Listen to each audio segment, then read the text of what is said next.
నమస్కారం, welcome to I dream. ధర్మ మార్గం విత్ విజిత కార్యక్రమానికి స్వాగతం. ప్రస్తుతం మనతో పాటు ఉన్నారు దివ్య విశ్వశక్తి పరివార్ ప్రచారకులు స్వామి ఓం స్వరూప్ గారు. ఇప్పుడు వారితో మాట్లాడి మన సందేహాలన్నింటినీ కూడా నివృత్తి చేసుకునే ప్రయత్నం చేద్దాం. నమస్కారం అండి. దివ్య విశ్వ స్వరూపులందరికీ కూడాను దివ్య ఆశీస్సులు. అక్షయ తృతీయ రాబోతోంది మరికొన్ని రోజుల్లో. నాకు తెలిసి ఏప్రిల్ 30 కావచ్చు. అయితే అక్షయ తృతీయ అనగానే ఆడవాళ్ళందరికీ కూడా చాలా ఆనందకరమైన వాతావరణం, బంగారం కొనుక్కోవచ్చు అని చెప్పి. ఎప్పుడు వస్తుంది అంటే ఎప్పుడు కొన్నా ప్రత్యేకించి ఆ రోజు వస్తుంది అంటే కొంటాం ఎక్కువగా ఉంటుంది. నిజంగా ఆ రోజు బంగారం కొనాలా? ఈ మధ్య కాలంలో చాలా మంది అసలు ఆ రోజు బంగారం కొనాల్సిన అవసరం లేదు అని చెప్తున్నారు. అసలు వాస్తవం ఏంటి? అంటే మామూలుగా ఏంటంటే తల్లులకి బంగారం ఇష్టం, లక్ష్మీప్రదం, అది మనని కాపాడేటువంటి ఒక గొప్ప వరంలాగా కూడా తీసుకోవచ్చు. డబ్బులు ఉన్నప్పుడు కొనుక్కొని మనకి డబ్బులు అవసరమైనప్పుడు ఇబ్బందులు ఉన్నప్పుడు అదే మనని కాపాడి గట్టెక్కిస్తుంది. గోల్డ్ అదొక రకం, అలా కూడా అనుకోవచ్చు. కానీ ఎక్కువగా ఏంటంటే తల్లులు ఏదో కొంచెం అన్నా, ఒక కాసు అన్నా, ఏదో ఒక గ్రామ్ అన్నా కొనుక్కుంటారు. అది కొనుక్కోవడం వల్ల మంచిది. తర్వాత ఏదో విధంగా మనకి ఫ్యూచర్ని దృష్టిలో పెట్టుకునే ప్లానింగ్ లాగా కూడా ఉపయోగపడుతుంది. ఇంకోటి, బంగారము వల్ల ఈ యొక్క శరీరానికి ఆరోగ్యాన్ని కూడా ఇస్తుంది. బంగారం పన్నీళ్ళు అంటూ ఉంటాం. స్వీట్స్ షాప్లోకి వెళ్ళి చూడండి, వెండి పన్నీలు, బంగారు పన్నీలు పూస్తూ ఉంటారు. పూసి స్వీట్లు అమ్ముతూ ఉంటారు. ఇప్పుడు కొంచెం కల్తీ అయిందేమో, నాకు సరిగ్గా తెలీదు. ఒకప్పుడు గోల్డ్ పన్నీళ్ళు చేసేవారు. చేసేసేసి చక్కగా స్వీట్ల మీద పెట్టి తినేవారు. ఇంకా కొంచెం అడ్వాన్స్గా వెనక్కి వెళితే పన్నీళ్ళు చేసేసి దాంట్లో ఇంకా ఔషధ గుణాలు కూడా కలిపిన పన్నీళ్ళతో సహా అన్నంలో కూడా కలుపుకొని తినేవారు. ఇది తెలుసా? తెలీదు.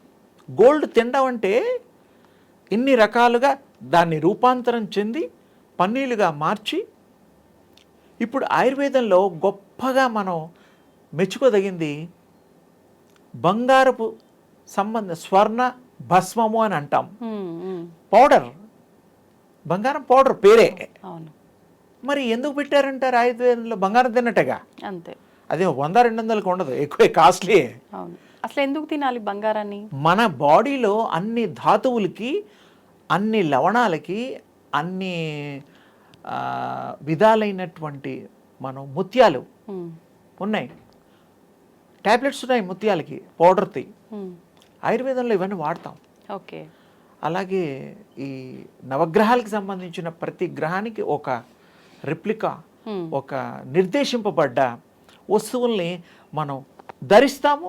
ఉంగరం రాళ్ళు, రంగు రాళ్ళు చూస్తూ ఉంటారు. మరి పెరల్, అది వాటికి కూడా పౌడర్స్ దొరుకుతాయి. అన్ని పౌడర్స్ దొరుకుతాయమ్మా. అవన్నీ కూడా మన ఔషధంలో వాడుతూ ఉంటాం. స్వర్ణం ఇందాక చెప్పా, స్వర్ణ భస్మం అని. అలాగే అన్నిటికీ కూడా పేర్లు ఉన్నాయి. అంటే తినేవాళ్ళు ఒకప్పుడు దానివల్ల కూడా మన బాడీ పౌష్టికంగా, వృద్ధిగా, బలంగా తయారయ్యేది అని మన పూర్వీకుల నుంచి మనకి అది క్యారీ అవుతోంది. వేసుకున్నా కూడా దాని ట్రాన్స్మిషను, గోల్డ్లో ఉండేటువంటి తేజస్సు మీ బాడీలోకి వస్తుంది. అవును. ఎలాగైతే వెన్న పూసుకుంటామో, ఎలాగైతే మనం లేపనాలు వాడతామో, అలాగే మనం ఈ పన్నీరు ఇవన్నీ కొన్ని ఉంటాయి. అలాగే ఈ ధరించడం వల్ల మనకి దానిలో ఉండే మంచి గుణాలు ఈ యొక్క శరీరం ఆ తల్లి స్వీకరిస్తుంది. స్త్రీలు స్వీకరించి ఆరోగ్యంగా, ఐశ్వర్యంగా, ఆనందంగా, గోల్డ్ కొన్న వాళ్ళు ఎవరు ఏడవరు, నవ్వుతూనే ఉంటారు. ఎప్పుడు ఆనందంగా ఉంటారు. ఈ చేయించుకొని చూపిస్తారు, ఇలా తీసి గాజులు చూపిస్తారు, గొలుసులు చూపిస్తారు, చెవులకు దిద్దులు చూపిస్తారు. బంగారపు బొట్లు కూడా ఉన్నాయమ్మా, చూసారో లేదో నాకు తెలీదు. దేవుళ్ళకే కాదు, మనుషులు కూడా కాస్త డబ్బులు కలిగిన వాళ్ళు బంగారపు బిందియా పెట్టి నార్త్ ఇండియాలో ఎక్కువ చూశాను నేను. తర్వాత దాని మీద వజ్రపు ఇవి స్టోన్స్ పెడతారు. మరి ఎంత వజ్రం, ఎంత కాస్ట్లీ? 2 లక్షలు, 1,00,000 ఆ క్యారెట్ ప్రకారంగా. అంటే ఇదంతా మరి ధనంతో కూడుకున్నదే కాబట్టి, ధనం ఉన్న వాళ్ళే కొనగలుగుతారు కాబట్టి లేని వాళ్ళు ఏదో ఇష్టంతో అప్పు చేసన్నా కొనుక్కొని మెల్లిమెల్లిగా తీర్చుకుంటారు.